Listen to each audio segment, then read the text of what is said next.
Hello दोस्तों, आज हम बात करेंगे मल्टीपल माइलोमा के बारे में। बेसिकली ये ब्लड कैंसर या ब्लड का एक तरह का ट्यूमर है जो कि ज़्यादातर हड्डियों को अफेक्ट करता है। ब्लड में होने वाले प्लाज्मा सेल्स जो एंटीबॉडी बनाने का काम करते हैं, वैसे तो इन्फेक्शन फाइट करने का काम करते हैं, लेकिन जब ये सेल ज़रूरत से ज़्यादा बढ़ने लग जाते हैं तो ये एक ट्यूमर का रूप धारण कर लेते हैं जो कि ज़्यादातर हड्डियों को अफेक्ट करता है। इसके बारे में बात करेंगे कि मल्टीपल माइलोमा क्या होता है, क्या इसके लक्षण होते हैं, कैसे इसको डायग्नोस करते हैं, कैसे इसको ट्रीट करते हैं और लॉन्ग टर्म इसमें बचने की संभावनाएं कैसी है। टॉपिक पर जाने से पहले जो लोग हमारे चैनल पर नए हैं उन्हें रिक्वेस्ट करूँगा कि चैनल को सब्सक्राइब करें, वीडियोस को लाइक करें, शेयर करें, फॉलो करें, कमेंट करें, पूरा देखिए। टॉपिक इंपॉर्टेंट है इसलिए सेंड तक देखिएगा। चलिए शुरू करते हैं इंपॉर्टेंट वीडियो।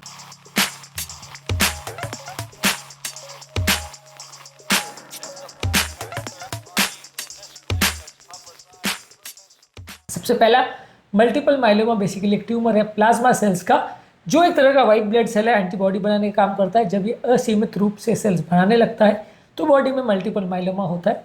ज़्यादातर इसके अलग अलग छोटे छोटे ट्यूमर्स हड्डियों में बनते हैं, इसकी वजह से लोगों को हड्डियों का पेन होता है बार बार बॉडी में। हालांकि प्लाज्मा सेल्स एंटीबॉडीज बनाने का काम कर रहे हैं, उसके ट्यूमर्स हैं तो बहुत ज़्यादा एंटीबॉडी बननी चाहिए, लेकिन एक्चुअल में लोगों की इम्यूनिटी कम हो जाती है और लोग को होते हैं बार बार इन्फेक्शंस। इसके अलावा लोगों के खून की कमी हो जाती है जिसकी वजह से लोगों को फटीग और वीकनेस होता है। इसके अलावा हड्डियों में बार बार ये ट्यूमर्स के जमा होने की वजह से हड्डियाँ एक तरह से खराब होती है, जिसकी वजह से उनसे कैल्शियम निकलने लगता है, जिसकी वजह से लोगों को हाइपर कैल्सीमिया के फीचर्स होते हैं, जिससे नोजिया, कन्फ्यूजन और कॉन्स्टिपेशन के फीचर्स हो सकते हैं। लोगों की किडनी डैमेज होती है एक्सेसिव प्रोटीन बनने की वजह से, जो कि मैलिग्नेंट प्लाज्मा सेल्स की वजह से होती है। तो बेसिकली ये किडनी को अफेक्ट करता है, कैल्शियम बढ़ाता है, खून की कमी करता है, इन्फेक्शन करता है और किडनी को, बोन्स को डैमेज करता है। वैसे डायग्नोज कैसे करेंगे? बेसिकली इसके लिए कुछ ब्लड टेस्ट करते हैं जिसमें ब्लड में कितने प्लाज्मा सेल्स हैं उसका डायग्नोसिस करते हैं, और इसके लिए कुछ स्पेसिफिक टेस्ट आते हैं जैसे सीरम प्रोटीन इलेक्ट्रोफोरेसिस, जो कि बॉडी में मौजूद एबनॉर्मल प्रोटीन्स को डिटेक्ट करता है। यूरिन में कितने बेंस जोन्स प्रोटीन्स हैं, जो कि एक एबनॉर्मल तरह का प्रोटीन है।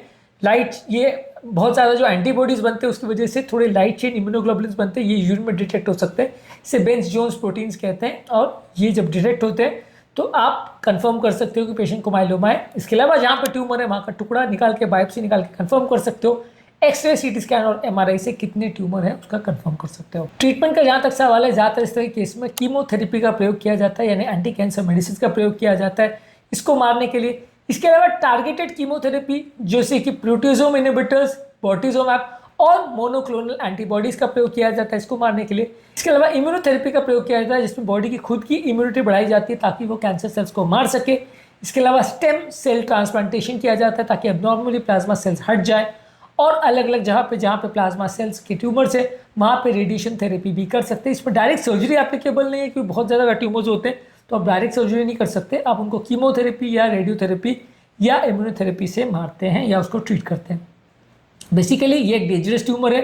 ज़्यादातर ये एक बार अगर फैलना चालू हो जाए तो वो ज़्यादातर इनक्यूरेबल माना जाता है और ज़्यादातर लोगों की क्वालिटी ऑफ लाइफ कॉम्प्रोमाइज़ हो जाती है। हालांकि व्यक्ति ये होने के बाद भी कई साल तक जीवित रह सकता है, तुरंत मर जाए ऐसा यूजली नहीं होता है, लेकिन ये कंपेरेटिवली थोड़ा सा डिफिकल्ट टू ट्रीट ट्यूमर है। किसी ब्लड कैंसर की तरह से ट्रीट करना मुश्किल है।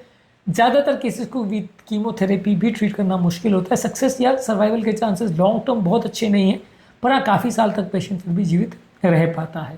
तो आज के टॉपिक में हमने बात करी मल्टीपल माइलोमा, जो कि एक कॉमन तरह का ब्लड का ट्यूमर है या कैंसर है जो कि हड्डियों को, किडनी को और पूरे शरीर को अफेक्ट करता है। ये इसके क्या लक्षण होते हैं, कैसे इसे डायग्नोज करते हैं और कैसे इसे ट्रीट करते हैं, ये सारी चीज़ों पर आज हमने बात करी। उम्मीद करूँगा कि आज के टॉपिक में कुछ नई बातें जानने को मिली होगी। जो लोग हमारे चैनल पर नए हैं उन्हें रिक्वेस्ट करूँगा कि चैनल को सब्सक्राइब करें, वीडियो को लाइक करें, शेयर करें, फॉलो करें, कमेंट करें, पूरा